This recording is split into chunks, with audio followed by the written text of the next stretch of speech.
주일 예배 참석하신 모두를 우리 주님의 이름으로 축복합니다. 우리 다 같이 묵상으로 기도하심으로 주일 예배를 시작하겠습니다.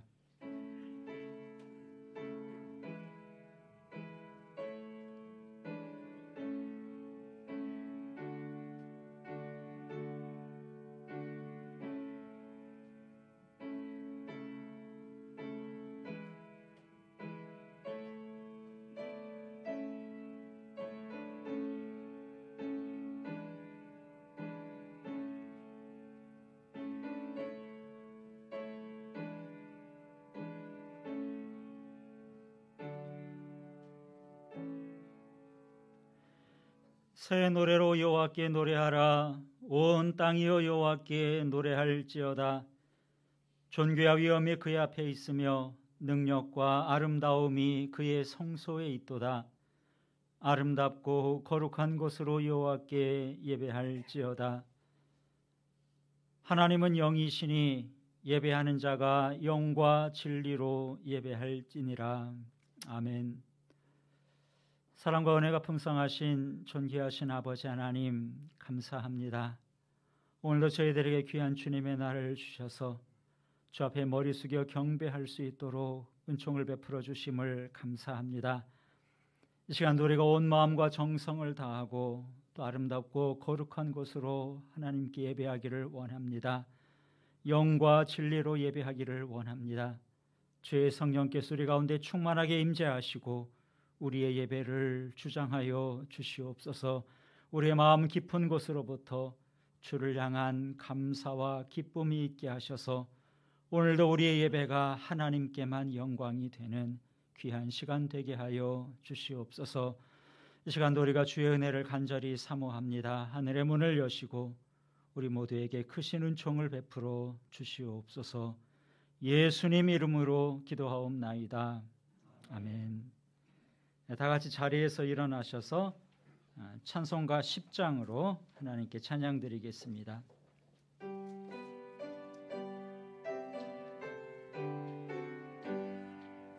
전능왕 오셔서 주 이름 찬송케 하옵소서. 영광과 권능의 성부여 오셔서 우리를 다스려 주옵소서. 강생한 성자여 오셔서 기도를 들으소서.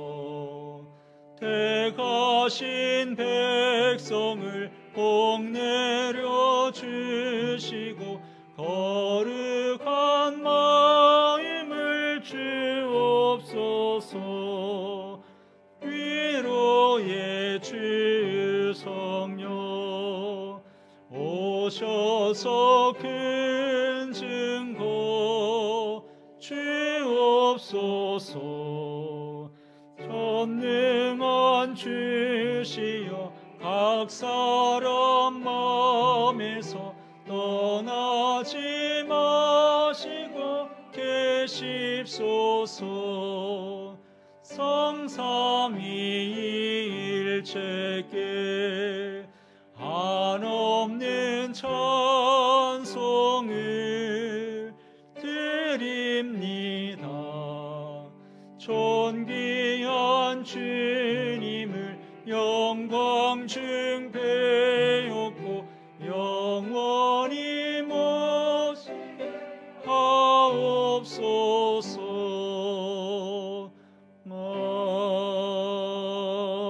아멘.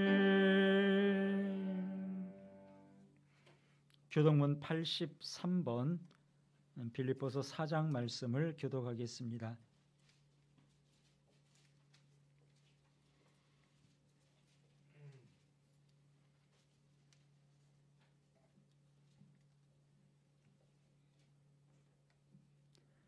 주 안에서 항상 기뻐하라. 내가 다시 말하노니 기뻐하라. 너희 관용을 모든 사람에게 알리라. 주께서 가까우시니라. 아무것도 염려하지 말고 다만 모든 일에 기도와 간구로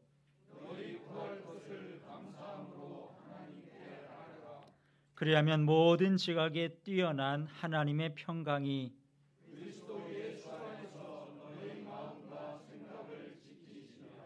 끝으로 형제들아 무엇에든지 참되며 무엇에든지 경건하며 무엇에든지 오르며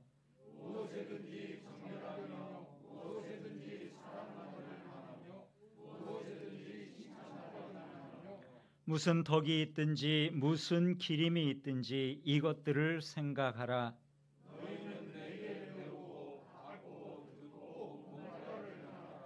그리하면 평강의 하나님이 너희와 함께 계시리라.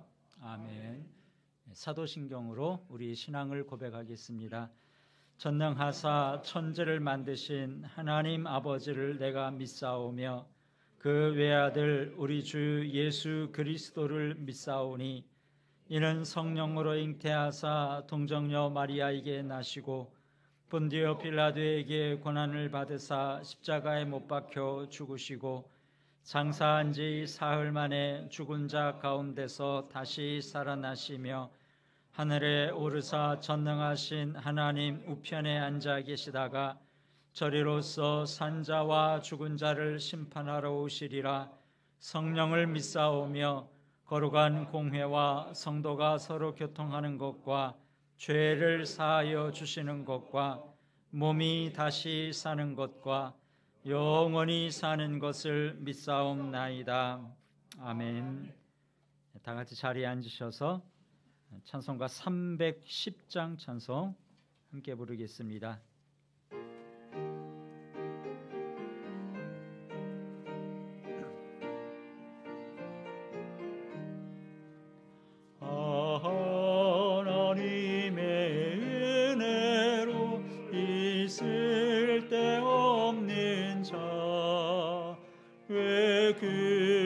구속하여 주는지 난 알 수 없도다. 내가 믿고 또 의지함은 내 모든 형편하시는 주님 늘 보호해 주실 것을 나는 확실히 아네. 왜 내게 굳세 믿음과 또 복음 주셔서 내 마음이 항상 편한지 난 알 수 없도다.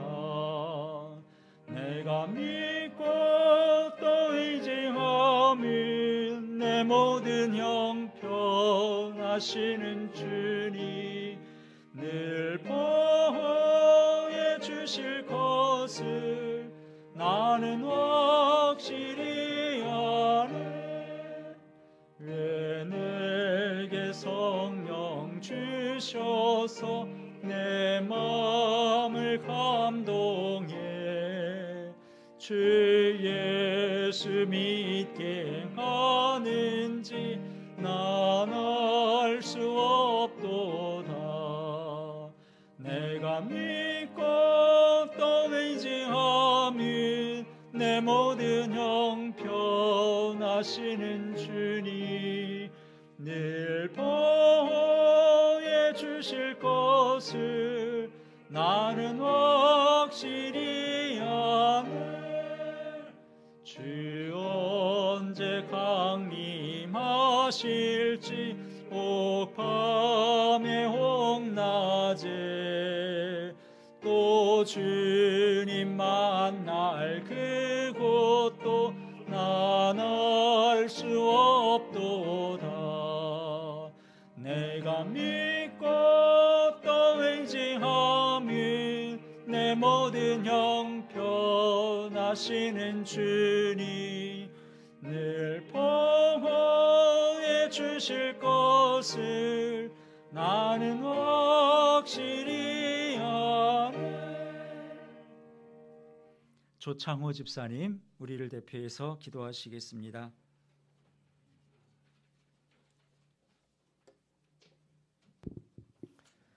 언제나 저희를 풍성한 은혜로 채워주시는 사랑의 하나님 아버지, 지난 한 주간도 저희들의 몸과 마음을 지켜주시고 12월의 첫째 주일이자 대림절 두 번째 주일 예배를 영과 진리로 드릴 수 있도록 예배의 자리로 불러주심을 감사드립니다. 이 시간 세상으로 향하던 시선을 멈추고 주님께로 나아가기를 원합니다. 이곳에 임재하셔서 우리의 잠든 영혼을 깨우시고 주님이 부르는 소리에 생기가 넘쳐 나게 하옵소서. 하나님 아버지, 지난 한 주간 저희의 욕심으로 인하여 감사하지 못한 것, 저희의 입술을 열어 찬양하지 못한 것, 또 저희의 더러운 죄로 인하여 주님의 영광이 가려진 것, 이 모든 죄를 용서하여 주옵소서. 이 시간 주님께 드려지는 거룩한 예배를 통해서 저희의 더러운 죄를 벗겨주시고 하나님의 영광에 참여하게 하시며 한 주간 하나님의 영광이 드러나는 삶을 살게 하여 주옵소서. 믿음 속에서 승리하게 하시는 하나님 아버지, 2022년의 지난 날을 돌아봅니다. 국가적으로나 개인적으로 많은 시련과 고통의 날들이었지만 주께서 지키시고 돌보셨기 때문에 여기까지 올 수 있었음을 고백합니다. 장기간의 코로나로 인하여 나라와 국민이 많은 어려움을 겪었고 또 대선과 지방선거를 통하여 민심이 둘로 갈라지는 갈등의 연속이었습니다. 국제적으로는 전쟁으로 인하여 세계 경제가 어려움에 처해졌지만 이 모든 것들이 모든 교회와 성도들이 하나님을 떠나지 않도록 찾고 기도하라는 하나님께서 주신 메시지라 믿습니다. 기쁨의 순간에 하나님이 더 기뻐해 주셨고 슬픔의 순간에는 친히 하나님의 손으로 눈물을 닦아 주셨습니다. 고통의 순간에 함께 합하셨고 땀 흘려 일할 때 함께 일하도록 지도해 주셨습니다. 오직 하나님의 은혜였음을 고백합니다. 하나님 아버지, 이제 성탄절이 얼마 남지 않았습니다. 저희를 구원하시기 위하여 낡고 허름한 말 구유에 오신 주님을 늘 가슴에 품고 이웃을 위하여 진정한 주님의 사랑을 베풀 수 있는 저희가 되게 하여 주옵소서. 자비로우신 주님, 나라가 혼란한 가운데 있습니다. 나라의 안정을 위해 기도할 뿐 아니라 정의롭고 공의로운 나라를 위해 기도하며 깨어있는 그리스도인들이 되게 하여 주옵소서. 이 시간 세계를 품고 여러 나라에서 하나님의 나라를 위해 사명을 감당하고 계시는 선교사님들과 함께하여 주셔서 그 가정에도 놀라운 은혜와 축복이 넘쳐나게 하옵시고 안전을 지켜주시고 보호하여 주옵소서. 특별히 건강과 물질의 문제로 힘들어하는 성도들을 위해 기도합니다. 주님의 귀한 능력의 손을 내밀어 주셔서 건강한 몸으로 회복시켜 주시고 물질 또한 채워주시길 원합니다. 모두의 입술에서 감사와 찬양이 넘치는 12월이 되게 역사하여 주옵소서. 이 시간 단위에 세우신 목사님을 특별히 사랑하여 주시어 생명의 말씀, 축복의 말씀을 증거하실 때 놀라운 능력으로 저희들의 은혜 받는 귀한 시간이 되게 하시고 한 해를 잘 마무리할 수 있는 은혜로운 시간으로 인도하여 주옵소서. 정성껏 준비하여 주님께 올려드리는 글로리아 찬양대의 찬양을 받아주시고 날마다 어려운 가운데서 묵묵히 섬기는 손길에도 기쁨과 찬양이 넘치게 하옵소서. 지금 이 시간 하나님의 은혜가 우리의 교회에 충만하길 소망하며 거룩하신 예수님 이름으로 기도드립니다.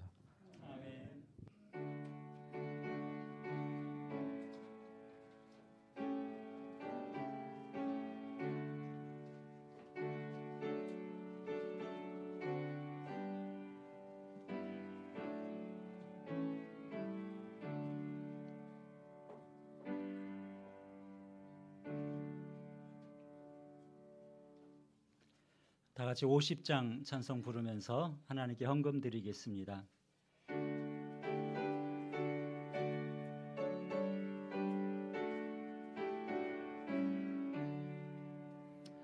내게 있는 모든 것을 아낌없이 드리네. 사랑하고 의지하며 주만 따라 살리라. 주께 드리네. 주께 드리네. 사랑하는 그 주 앞에 모두 드리. 3절 하겠습니다. 내게 있는 모든 것을 주를 위해 드리네. 주의 성령 충만하 감사하게 내게 내려주소서. 주께 드리네, 주께 드리네. 사랑하는 그 주 앞에 모두 드리네. 아멘.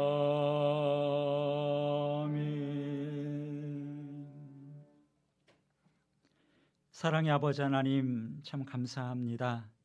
오늘도 저희들이 주의 은혜를 기억하고 또 주께 감사하며 그 마음을 우리 물질에 담아 주께 드립니다. 우리 하나님 기쁘게 받아주시기를 원합니다. 우리의 물질만이 아니라 우리의 매일의 삶이 늘 주 앞에 감사와 또 아름다운 향기로 드려질 수 있도록 우리의 범사를 인도하여 주시옵소서. 추운 날씨를 살아갑니다. 또 경제적으로도 힘든 시기를 저희들 살고 있습니다. 하나님께서 우리 성도들의 삶을 돌보아 주시고 이 땅에 필요한 모든 것들을 공급하여 주시기를 간절히 원합니다. 저들이 수고가 아름답고 풍성한 열매로 맺히도록 주님께서 늘 함께 하시고 주님께서 늘 공급하여 주시옵소서. 가정마다 주 앞에 간절히 기도하는 기도의 소원들에 귀 기울여 주셔서 모든 성도들의 가정들이 주 안에서 평강을 누리게 하시고 화평함을 누리게 하시며 늘 하나님 잘 섬기는 믿음의 가정으로 굳건하게 세워 주시옵소서. 주께 감사드리며 예수님 이름으로 기도합니다. 아멘.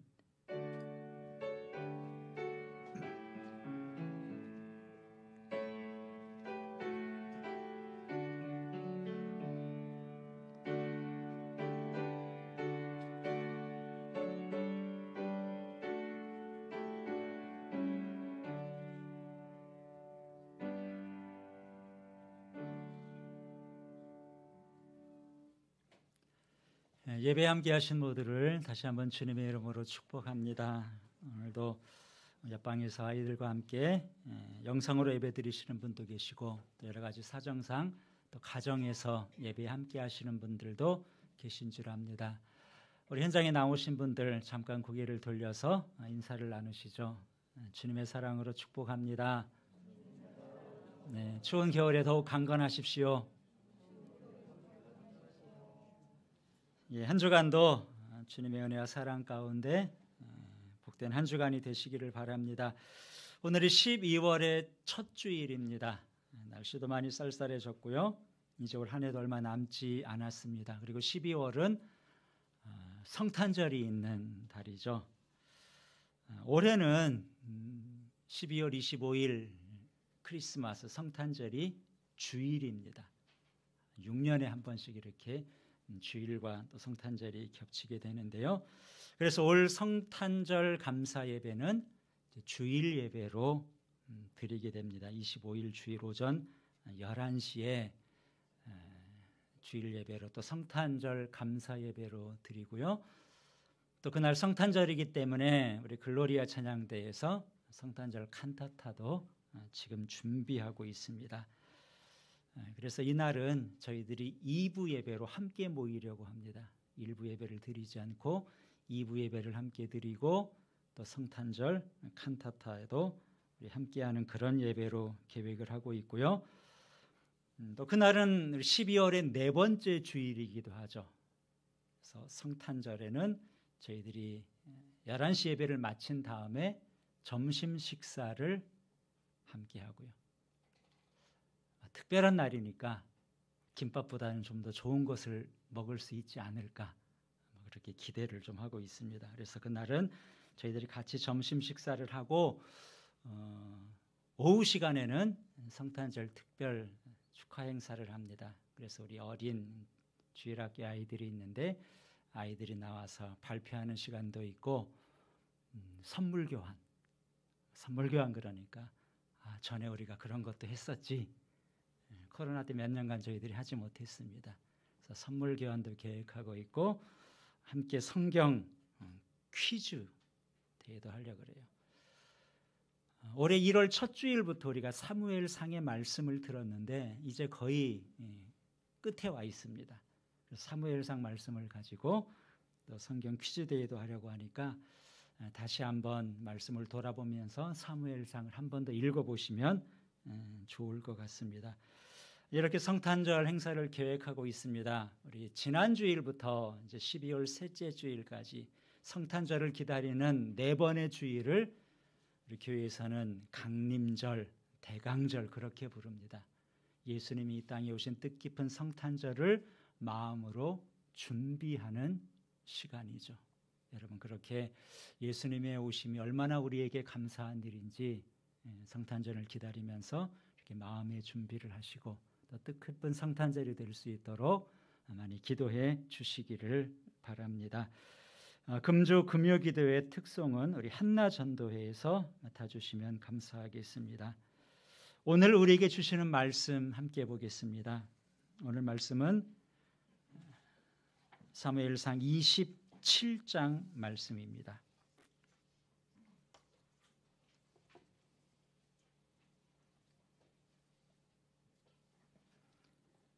사무엘상 27장 1절부터 12절까지 1절부터 마지막 12절 말씀까지 저와 한 절씩 교독하겠습니다. 다윗이 그 마음에 생각하기를 내가 후일에는 사울의 손에 붙잡히리니 블레셋 사람들의 땅으로 피하여 들어가는 것이 좋으리로다. 사울이 이스라엘 온 영토 내에서 다시 나를 찾다가 단념하리니 내가 그의 손에서 벗어나리라 하고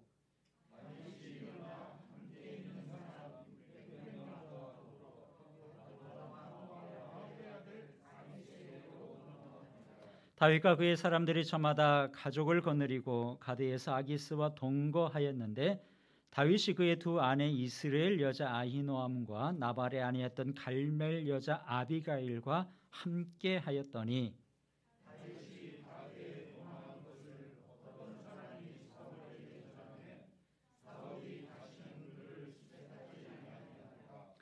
다윗이 아기스에게 이르되 바라건대 내가 당신께 은혜를 입었다면 지방 성읍 가운데 한 곳을 내게 주어 내가 살게 하소서.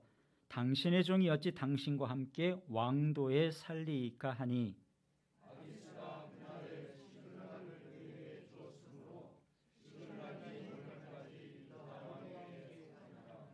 다윗이 블레셋 사람들의 지방에 산 날수는 1년 4개월이었더라.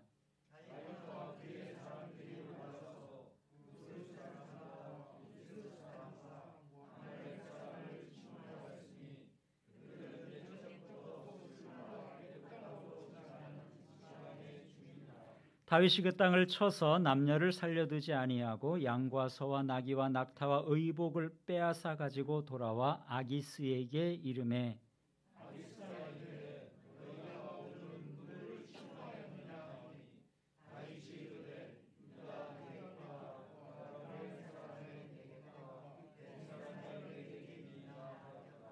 다윗이 그 남녀를 살려서 가드로 데려가지 아니한 것은 그의 생각에 그들이 우리에게 대하여 이르기를 다윗이 행한 일이 이러하니라 하여 블레셋 사람들의 지방에 거주하는 동안에 이같이 행하는 습관이 있었다 할까 두려워함이었더라.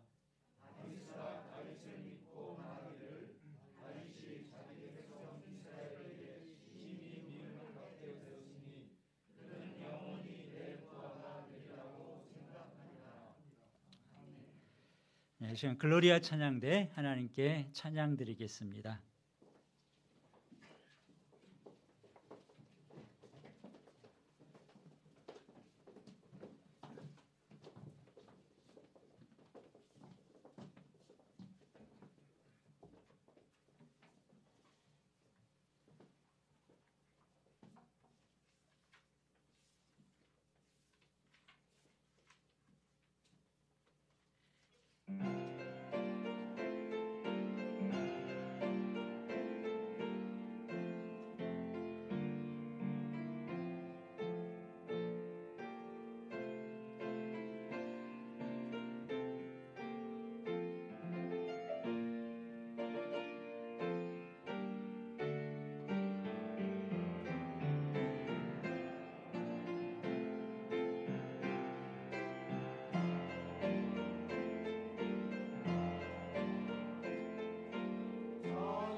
아멘. 귀한 찬양 감사드립니다.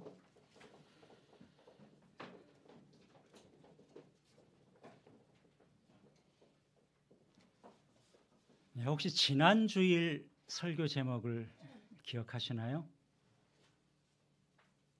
굉장히 난이도가 높은 질문이죠. 힌트를 드리면 오늘 제목과 많이 비슷합니다.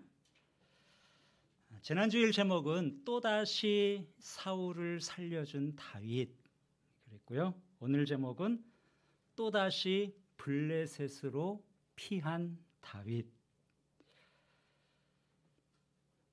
다윗이 사울을 2번이나 살려줬습니다. 참 쉽지 않은 일인데도 그렇게 했다는 것, 잘한 일이었다고 말씀을 드렸어요. 오늘 본문에서는 다윗이 또다시 블레셋으로 피했습니다. 전에도 한번 피했던 적이 있어요. 21장에 보면은 이제는 사울 왕이 나를 죽이려는 마음을 확실히 굳혔구나, 이것을 알고 블레셋으로 피하게 됐습니다. 근데 그곳에 갔더니 가드왕 아기스의 신하들이 다윗이 온 것을 반대하는 거예요. 저 사람 골리앗을 죽인 사람입니다. 저 사람을 받아주면 나중에 우리가 위험해질 수 있습니다. 분위기가 좀 안 좋거든요. 그래서 다윗이 미친 사람 흉내를 내면서 겨우 빠져나왔었죠. 자, 그랬던 다윗이 오늘 본문에서 또다시 블레셋으로 피했습니다. 그리고 전에 갔던 블레셋의 5 방백, 5 성읍 가운데 가드, 아기스에게 다시 갔어요. 왜 그랬을까? 왜 지난번에도 갔다가 후회를 했는데 겨우 빠져나왔는데 또다시 가게 됐을까? 1절은 이렇게 기록합니다. 다윗이 그 마음에 생각하기를 내가 후일에는 사울의 손에 붙잡히리니 블레셋 사람들의 땅으로 피하여 들어가는 것이 좋으리로다. 사울이 이스라엘 온 영토 내에서 나를 찾다가 단념하리니 내가 그의 손에서 벗어나리라. 블레셋으로 간 이유는 이제는 좀 사울의 추격으로부터, 그 불안함으로부터 좀 자유로워지고 싶다, 이런 마음이었어요. 우리가 앞에서 봤습니다. 다윗이 사울을 살려줬더니 사울은 자기 잘못을 인정했어요. 내가 다시는 그렇게 하지 않을게 약속도 했습니다. 심지어 다윗과 헤어지면서 다윗을 축복까지 했어요. 하지만 다윗은 사울의 말을 그대로 믿을 수가 없었습니다. 언제 또다시 자기를 죽이려고 찾아올지 모르는 일이죠. 계속해서 내가 사울 왕을 피해서 다닌다는 것, 600명의 사람들과 함께 유다 광야 이것저것을 피해 다닌다는 것, 이제는 마땅히 피할 곳도 없었습니다. 내가 끝까지 잘 피할 것이다, 그런 확신도 없었어요. 결국에는 내가 사울의 손에 붙잡힐 텐데, 그렇다면 이스라엘 땅을 떠나서 블레셋으로 가는 것이 상책이 아니겠나, 이렇게 생각한 거죠. 그래서 다윗이 블레셋에 갔는데 이번에는 문제가 없었어요. 아기스 왕도 그의 신하들도 반대하지 않았습니다. 왜 이번에는 의심하지 않고 받아줬을까? 아마도 다윗이 그동안 사울 왕으로 오랜 기간 핍박을 받았습니다. 그 사실을 블레셋 사람들도 웬만큼 알았을 거예요. 다윗이 정말 이스라엘 땅에서 사울 왕을 피해 산다는 것 너무 힘들어서 이제는 우리에게까지 왔구나, 이렇게 생각하고 받아준 것이죠. 더군다나 전에는 다윗 혼자 왔었는데 이번에는 아내와 가족들도 함께 갔고요. 600명의 사람들이 함께 갔습니다. 그러니까 다윗을 받아주는 게 아기스 왕의 입장에서도 그닥 손해볼 것이 없는 것이었어요. 그래서 다윗은 블레셋 왕 아기스와 함께 지내게 됐는데, 그렇게 된 다윗이 의도한 대로 됐습니다. 4절에 보면은 다윗이 가드에 도망한 것을 어떤 사람이 사울에게 전하매 사울이 다시는 그를 수색하지 아니하니라. 이제는 좀 지긋지긋한 그 도망자의 생활을 벗어나고 싶었는데 그대로 됐다는 거예요. 여러분, 내가 누군가에게 쫓기며 산다는 것, 심지어 늘 생명의 위협을 느끼면서 살아간다는 것, 이것이 얼마나 불안하고 고통스러운 일이었겠어요. 다윗은 오랜 기간 그렇게 힘든 삶을 살았는데 이제는 사울로 인한 불안함, 그것이 완전히 해결된 것입니다. 자, 그런데 우리가 여기에서 좀 생각해 봐야 될 것이 있어요. 그럼 다윗이 블레셋으로 피한 것 정말 잘한 일일까? 여러분 어떻게 생각하십니까? 사울에게 더 이상 쫓기지 않게 된 것은 참 다행스러운 일인데 과연 블레셋으로 피한 것은 다윗에게 있어서 최선의 선택이었을까?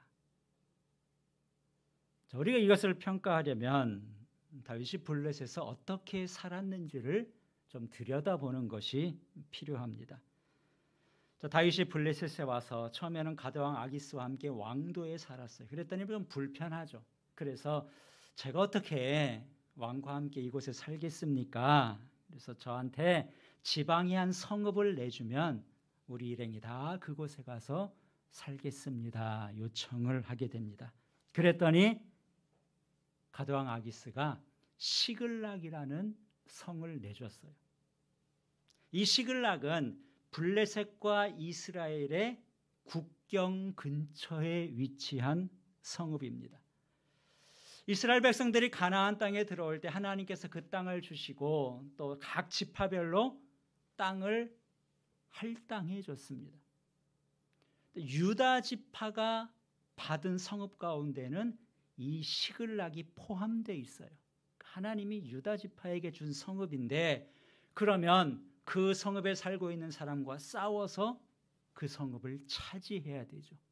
근데 유다 지파가 그것을 못했고 그래서 이때까지 그곳은 블레셋 사람들이 사용하고 있던 성읍이에요. 쉽게 표현하면 이스라엘과 영토 분쟁이 있는 지역이다, 이렇게 말할 수도 있습니다.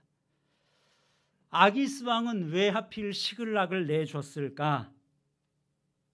다윗과 그의 사람들에게 그 국경 지역을 잘 통제하라는 거죠.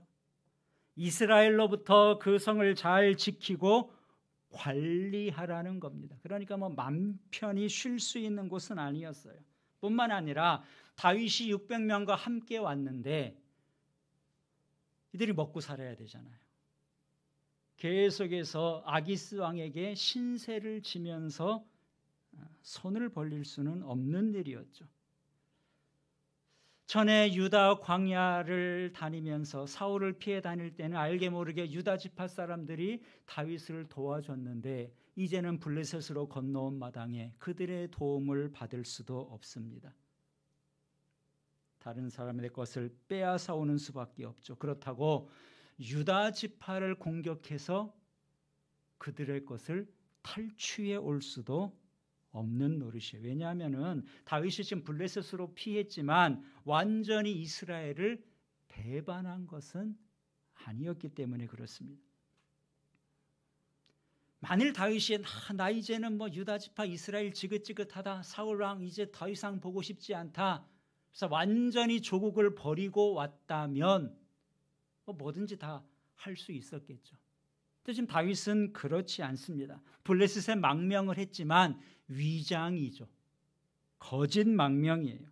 이스라엘이 싫어서 온 것이 아니라 사울을 피하기 위해서 다윗은 일시적으로 도피한 겁니다. 나중에 상황이 좋아지면 다윗은 다시 이스라엘 땅으로 돌아가야 되고 이제 그 땅의 왕이 돼야 될 사람이에요.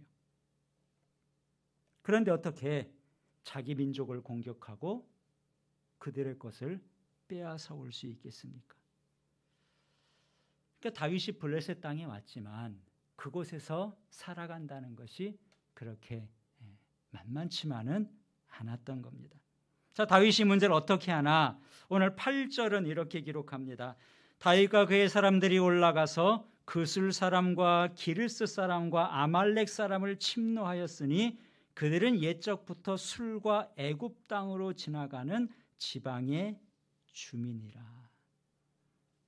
그러니까 다윗은 유다 지파를 공격하는 대신에 다른 곳에 있는 이방 족속을 공격해서 그들의 것을 빼앗았습니다. 이들은 이스라엘과 전통적으로 대적 관계에 있는 자들이에요. 다윗이 이들을 공격한 것은 사실은 유다 지파에도 도움이 되는 일이죠. 이스라엘에게도 국경 지역을 잘 정리해 준 거니까 훨씬 더 유익이 되는 일입니다. 다윗이 빼앗은 것을 가지고 아기스 왕을 찾아갑니다. 선물도 좀 해야죠. 그동안 신세 많이 졌으니까 선물도 해야 되고, 내가 이렇게 했으니까 당신이 나를 이곳에 받아준 것 나름대로 나도 제 몫을 하고 있다, 이런 것도 보여줘야 될 필요가 있었던 겁니다. 그랬더니 아기스 왕이 물어요. 누구를 쳐서 이것을 빼앗아 왔냐? 다윗이 뭐라고 대답합니까? 오늘 10절에 보면은 아기스가 이르되 너희가 오늘은 누구를 침노하였느냐 하니 다윗이 이르되 유다 네겝과 여라무엘 사람의 네겝과 겐 사람의 네겝이니이다. 사실과 다르게 이야기를 했죠. 거짓말을 한 겁니다. 이방 족속을 치고 아말렉을 쳤는데 네겝 지역을 쳤습니다. 이 네겝은 네겝이라고도 하는데요. 이스라엘의 남쪽 광야 지역을 네겝 이렇게 불러요. 유다의 네겝을 쳤습니다. 그러면 유다 지파가 살고 있던 지역의 남쪽 지역을 말하는 거예요. 여라무엘입니다. 이스라엘과 친족 관계에 있는 민족이고요. 겐 사람의 네겝입니다. 이 겐 사람은 모세의 장인 집안이 겐 사람입니다. 그래서 이들도 같이 들어와서 유대인들과 같이 동화돼 살고 있었어요. 이들이 살고 있는 유다 광야의 남쪽 지역 네겝인데 그들을 쳐서 내가 빼앗아 온 것입니다. 거짓말을 한 것이죠. 왜 거짓말을 했겠습니까? 자기가 정말 이스라엘을 배반하고 블레셋 땅에 왔다는 것을 증명해 보여야 됐기 때문이에요. 그래야 아기스 왕도 안심하고 그의 신하들도 안심하고 그를 신임하지 않겠습니까? 그래서 다윗은 그 이방 족속을 공격했을 때 그들을 다 죽였어요. 남녀를 가리지 않고 다 죽였습니다. 원래 전쟁을 하면은 특별한 상황이 아니면 남녀노소 다 죽일 필요는 없죠. 살아남은 사람들은 붙잡아다가 종으로 쓰는 것이 훨씬 더 유익이고 대부분 그렇게 했어요. 그런데 다윗은 남녀를, 여자들까지도, 좀 어린이까지도 다 죽일 수밖에 없었던 거예요. 왜냐하면 내가 실제 누구와 싸웠는지 그 사실이 발각되지 않도록, 그 사실을 숨기기 위해서 그런 겁니다. 그래서 11절이 그 이야기를 기록하고 있는데요. 11절 우리가 같이 읽어보겠습니다. 다윗이 그 남녀를 살려서 가드로 데려가지 아니한 것은 그의 생각에 그들이 우리에게 대하여 이르기를 다윗이 행한 일이 이러하니라 하여 블레셋 사람들의 지방에 거주하는 동안에 이같이 행하는 습관이 있었다 할까 두려워함이었더라. 좀 어렵게 번역이 됐어요. 좀 더 쉽게 번역한 한글 번역이 있는데 제가 그 번역을 한 번 더 읽어드리겠습니다. 다윗이 남녀를 가리지 않고 죽이고 가드로 데려가지 않은 것은 그들이 다윗의 정체를 알아 다윗이 그런 일을 했다고 폭로할까 두려웠기 때문이다. 다윗은 블레셋 사람의 지역에 거주하는 동안 언제나 이런 식으로 처신하였다. 다윗이 블레셋 땅에 사는 동안 늘 이런 식으로 처신했다는 거 어쩌겠습니까? 자신의 망명, 위장 망명, 그것이 드러나지 않게 하려면 이렇게 거짓되게 속임에 살 수밖에 없었다는 거죠. 그렇게 해서 그것도 성공을 했어요. 완벽하게 속였고 그 결과 아기스 왕은 다윗을 완전히 신임하게 됐습니다. 12절에 아기스가 다윗을 믿고 말하기를 다윗이 자기 백성 이스라엘에게 심히 미움을 받게 됐으니 그는 영원히 내 부하가 되리라고 생각하니라. 잘 속였어요. 다윗의 의도대로 다 됐습니다. 그런데 속이는 것까지는 성공했는데 그게 끝은 아니었고요. 잘 속였기 때문에 다윗이 예상하지 못한 큰 일이 발생하게 됩니다. 28장으로 넘어가서 28장 1절이 이렇게 기록하죠. 그때 블레셋 사람들이 이스라엘과 싸우려고 군대를 모집한지라 아기스가 다윗에게 이르되 너는 발키알라 너와 네 사람들이 나와 함께 나가서 군대에 참가할 것이니라. 무슨 말인가요? 아기스 왕이 이스라엘과 전쟁을 벌이려고 계획합니다. 그러면서 내가 이제 이스라엘과 싸울 텐데 같이 가서 싸우자는 거예요. 너 보니까 그동안 혼자서 가서도 네 동족과 잘 싸웠다고 했는데 이제 같이 가서 싸우자. 다윗이 도움이 될 거라고 생각을 한 거죠. 어떻게 해야 됩니까?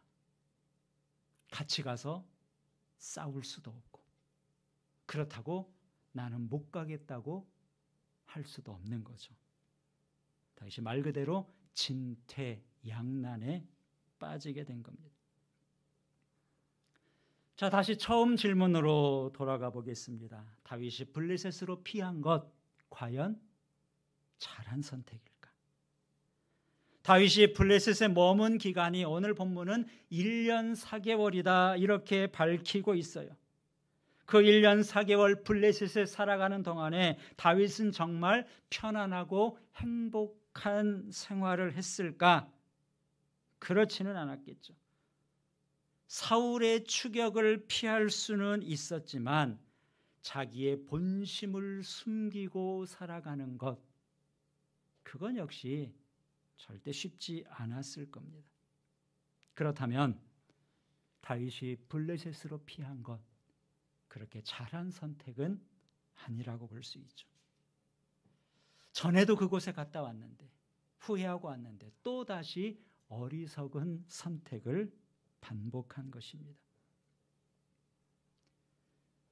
왜 다윗은 이런 어리석은 선택을 두 번이나 반복하게 됐을까? 1절에 그것이 우리에게 좀 가르쳐주고 있습니다. 1절이 가르쳐주고 27장 1절을 다시 한번 보시기 바랍니다. 27장 1절을 오늘 본문 1절을 같이 읽습니다.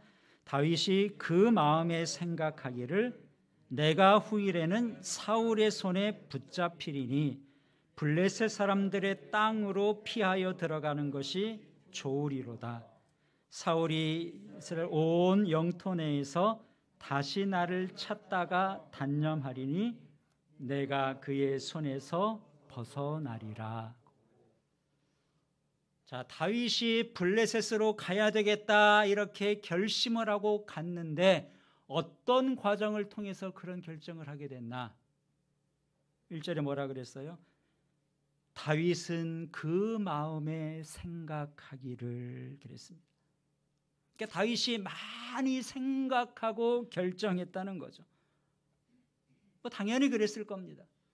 자기 인생이 달린 문제인데 전에 갔다가 실패하고 돌아왔던 그곳에 다시 가야 되는데 왜 생각을 깊이 하지 않았겠습니까?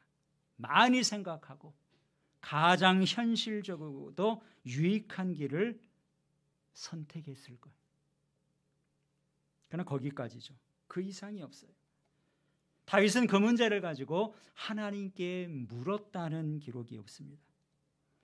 만일 하나님, 내가 또다시 블레셋으로 가는 것이 괜찮을 것 같은데 하나님 그래도 될까요? 이렇게 물었다면 과연 하나님께서 그래, 거기에 가라, 그것이 가장 좋겠다, 그렇게 말씀하셨을까?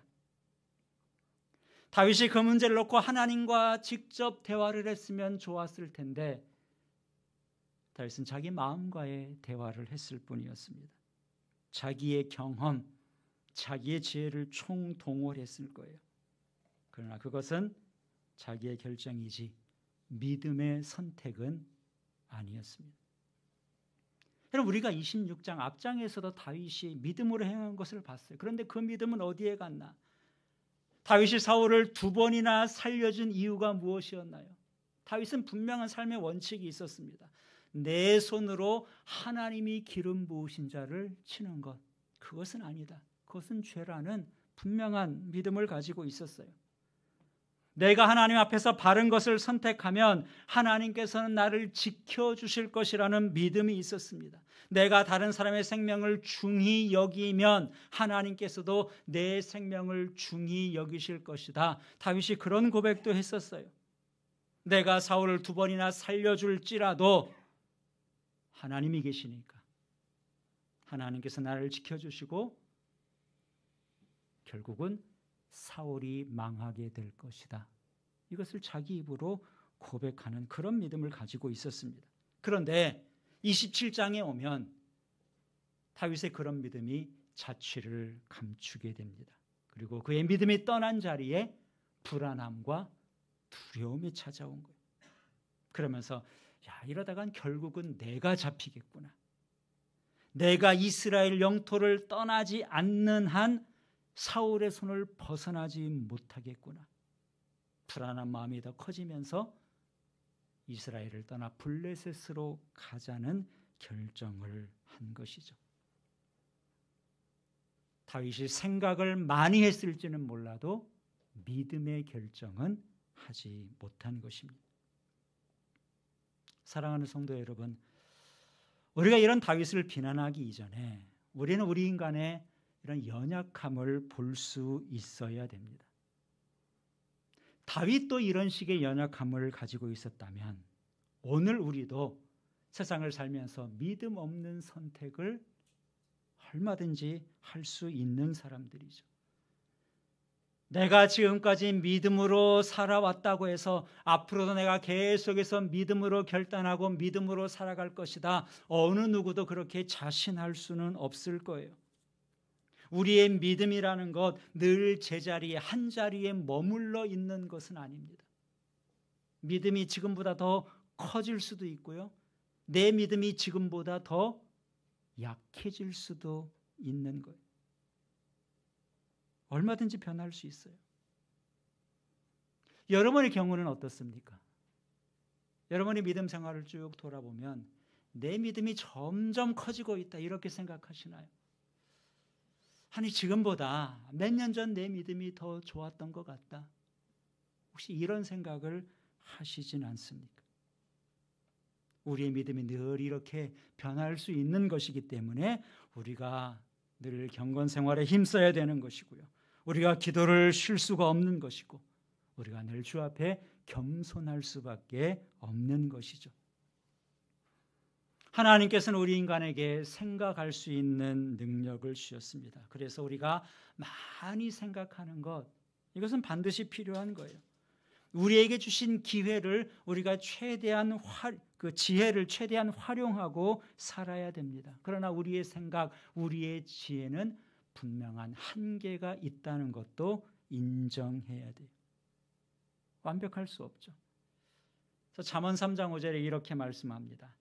너는 마음을 다하여 여호와를 신뢰하고 내 명철을 의지하지 말라 그랬어요. 너는 범사의 그를 인정하라. 그리하면 내 길을 지도하시리라. 왜 우리에게 명철을 주셨는데 명철을 의지하지 말라고 했을까? 우리의 명철은 한계가 있다는 거예요. 그 한계를 보완할 수 있는 것이 무엇인가? 여호와 하나님을 신뢰할 때 하나님께서 우리의 삶을 인도해 주시고 내 길을 지도해 주신다고 했습니다. 하나님의 지도를 받을 때 비로소 우리가 온전한 삶을 살게 되는 것이죠.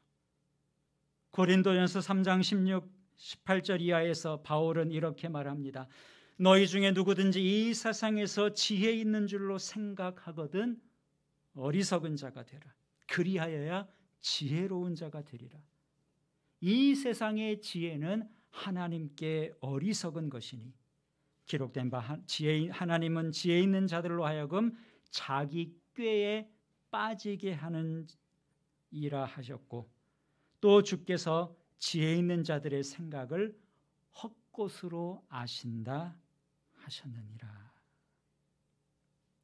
이 세상의 지혜, 세상에서는 야 이거 참 지혜롭다, 야 세상은 이렇게 살아야 된다, 세상에서 말하는 지혜, 하나님 볼 때에는 어리석은 거라는 거예요. 세상의 지혜는 헛것이라 그랬습니다. 세상의 지혜는 지혜로운 것 같아도 결국은 자기 꾀에 빠지는 것이다. 똑똑한 것 같아도 지나놓고 보면은 헛똑똑이에 불과하다는 것이죠. 그럼 다윗의 생각도 결국은 그랬던 것입니다. 우리 그리스도인들은 그래서 세상의 지혜가 아니라 믿음의 원칙을 붙잡고 살아야 됩니다. 시대에 좀 뒤떨어진 것처럼 보여도 성경의 가치를 붙잡고 살아야 돼요. 지금 당장 좋아 보이는 것을 선택하는 것이 아니라 하나님께서 기뻐하실 것을 선택할 수 있는 용기가 있어야 됩니다. 그래야 우리가 후회 없는 삶을 살 수 있고 마지막에 웃을 수 있는 자가 되는 것이, 오늘 말씀을 교훈 삼아서 세상의 지혜가 아니라 하나님의 지혜를 구하고 하늘의 지혜로 이 땅을 살아가는 그런 복된 성도들이 되시기를 우리 주님의 이름으로 축복합니다. 기도드리겠습니다. 오늘 말씀을 생각하면서 우리 함께 기도하는 시간을 잠시 갖겠습니다. 우리의 지혜는 한계가 있습니다. 그래서 우리가 늘 우리의 생각을 내려놓고 겸손히 하나님의 지혜를 구하는 것이 필요합니다. 그래서 우리가 말씀을 듣는 것이고, 그래서 성경을 읽는 것이고, 그래서 우리가 기도하는 것이죠. 하나님, 내가 늘 믿음의 선택을 하기를 원합니다. 하나님 보시기에 옳은 것을 선택하며 살기를 원합니다. 오늘 말씀을 생각하면서 우리 함께 기도하겠습니다. 사랑의 아버지 하나님, 감사합니다. 오늘도 말씀을 통해서 참으로 우리의 약함과 우리의 부족함을 고백할 수밖에 없습니다. 믿음으로 살았던 다윗이지만 또 이렇게 블레셋으로 피하는 썩은 선택을 반복해서 하는 것을 봅니다. 아버지 하나님, 우리도 이렇게 연약한 자들이 오매 아버지 하나님, 늘 우리가 우리 자신을 주님 앞에 살피게 하시고 더욱더 주님께 가까이 가기에 힘쓰는 저희들 되게 하여 주시옵소서. 아버지 하나님, 우리의 지혜를 최대한 활용하지만 그러나 하나님의 지혜를 더 신뢰하게 하시고 주님을 더 의지하며 살 수 있도록 하나님 함께 하시옵소서. 사랑의 아버지 하나님, 감사합니다. 오늘도 말씀을 통해서 우리의 연약함을 다시금 깨닫습니다. 늘 믿음으로 행하는 다윗이었지만 또 이렇게 연약한 결정, 그릇된 결정을 반복해서 하는 것을 봅니다. 아버지 하나님, 저희도 연약한 자들이 오매 늘 우리의 약함을 알게 하여 주시옵소서. 하나님께서 주신 지혜를 최대한 활용하지만 늘 주 앞에 겸손하게 하시고 내 명철을 의지하기보다 하나님의 지혜를 구하는 성도들을 되게 하여 주시옵소서. 우리의 믿음이 더욱 자라기를 원합니다. 오늘보다는 내일의 믿음이 더 성숙하기를 원합니다. 주님을 더 의지하며 살게 하여 주시고, 그래서 우리의 인생이 후회 없는 인생, 복된 삶이 되게 하여 주시옵소서. 예수님 이름으로 기도하옵나이다. 아멘. 다 같이 397장 찬송 함께 부르겠습니다.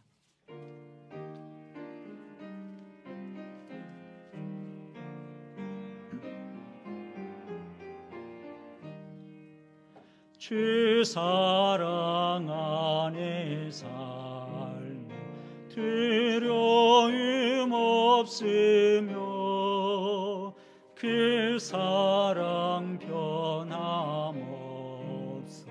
늘 마음 편하다. 저 폭풍 몰아쳐서 내 마음 떨려도 주 나의 곁에 계시 겁낼 것 없어라. 주 나의 목자신 그 조감 없으며 주 인도하는 대로 늘 따라가리라. 그 지혜 나를 깨쳐 내 앞길 밝히니 나 주의 길을 따라 주 함께 살리라. 저 넓고 푸른 들판 내 앞에 열리고 그 검은 구름 거쳐 새 하늘 보인다. 끝없는 나의 소망 청환한 생명길 참 보배 되신 주 늘 함께 하소서.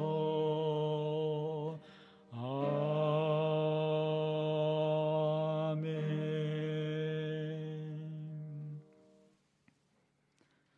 이제는 우리 구주 예수 그리스도의 은혜와 아버지 하나님의 사랑하심과 성령님의 교통하심이 내 명철을 의지하지 않고 늘 하나님의 인도하심을 따라 살기 원하는 함께 예배한 모든 주의 자녀들을 위해 저들의 가정과 일터와 주님의 몸된 교회 위에 지금부터 영원토록 함께 하실지어다. 아멘.